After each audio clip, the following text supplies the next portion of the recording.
This is a video of Jesus Christ's omnipresent face and the $50 bill for the Operation Paul Revere Infowars contest. This contest has to do with liberty, freedom, and freedom for me is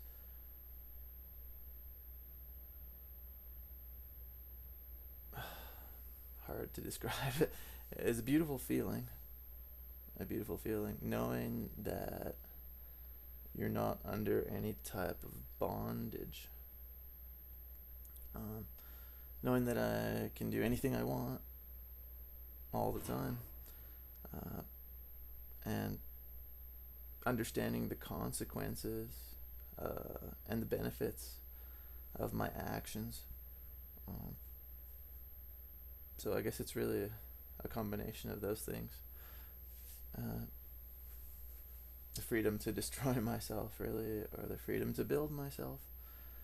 And I think nowadays most people don't really know what it's like to really build themselves. We only know destruction.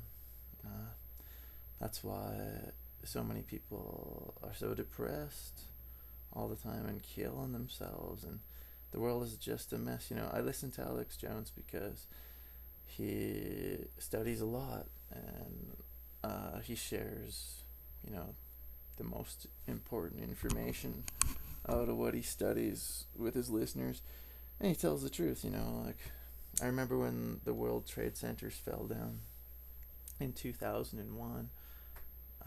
My family woke me up that day. I was working a part-time job in a bank and didn't really like it, but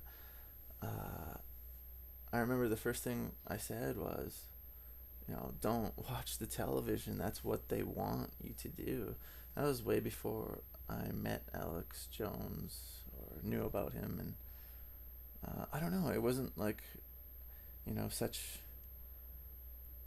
a mission to fight tyranny. It was just like, everybody's conscious of it, I think, at one level or another, but it goes back to that being able to build yourself or destroy yourself option that you have. You can recognize it for what it is, evil, obviously, and you just know that the television's gonna feed you lies about what certain actions do to you. They teach us on TV, that what destroys us is what's gonna make us happy. Long story short, that's all we see.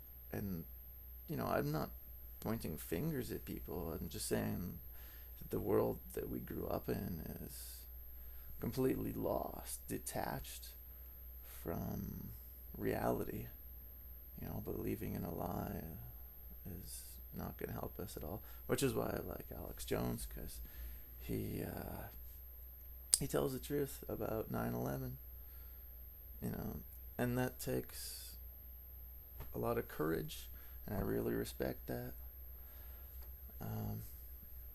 But nobody's perfect, as we all know. I'm definitely not perfect, but I did stumble upon this huge enlightenment about 10 years ago when I felt depressed because I did what they said on TV.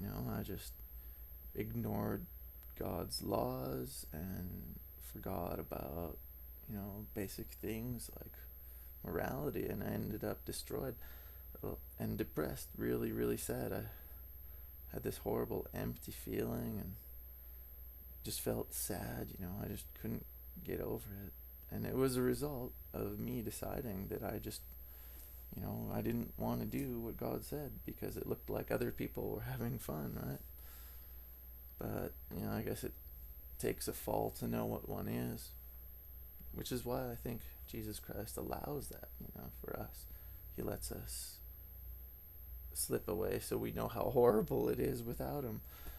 But let me tell you, when you do exactly what Jesus Christ says, he'll heal your depression. He'll make you feel awesome. He'll make you shine like the sun. So hard to put into words.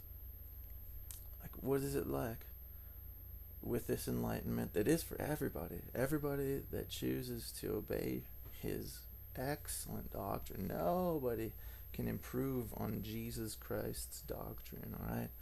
There's no better doctrine than, cast the first stone. He who has no sin, like when they brought Jesus a prostitute and they said, this woman has been caught in adultery. We're going to stone her to death. That's what our law says.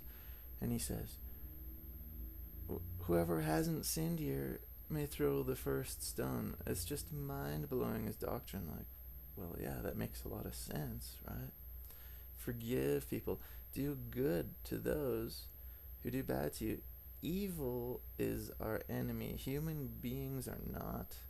The people who do the most evil are the most victims, like the worst victims of evil. We're supposed to fight for each other against evil. As far as I know, that's the meaning of life. Doing what our Creator wants us to do. He hates evil, and he punishes it. But that's just so that we know not to do it again, right? Like a good father would. Let me see. Some of the things that people say to me. They say, well, why don't I see him? Because you don't obey him and you know it. If you don't know what he says, like, how are you supposed to claim obedience to him? So it's really important to either watch, in videos what Jesus says and accurate movies about the Bible, and do what he says, but that's impossible unless we invoke his name, and that takes a lot of strength on our part, to just wake up and say, well, I'm going to think about Jesus Christ's cross all day. If I ever get tempted to sin, which happens during my day, I've done it maybe like a million times to avoid sinning. That's what Jesus came here to stop us from doing, right? He came here to stop us from sinning, not to give us, the hope that if we sin, it doesn't matter, he'll forgive us and, we'll be all right. He came here to stop sin. And when I think of his blood, I see a half-naked woman on the street, blood, Jesus Christ, blood. Somebody is angry with me for no reason, blood, Jesus Christ, blood. Somebody does something bad to my kids, blood, Jesus Christ, blood. Somebody is talking behind my back, blood, Jesus Christ, blood. I think of his blood on the cross, and that's why, that's a big difference between what you do if you're not seeing him and what I do, which also happens to be Jesus Christ's will. He wants us to remember everything he said, everything he's done. Think of his life. That's our bread and butter right there, and water. Every word that he said. Instead of thinking about your next dollar, think about everything that Jesus Christ said during your day. He said a lot of stuff, and you can apply it to every second of your life, trust me. And blood.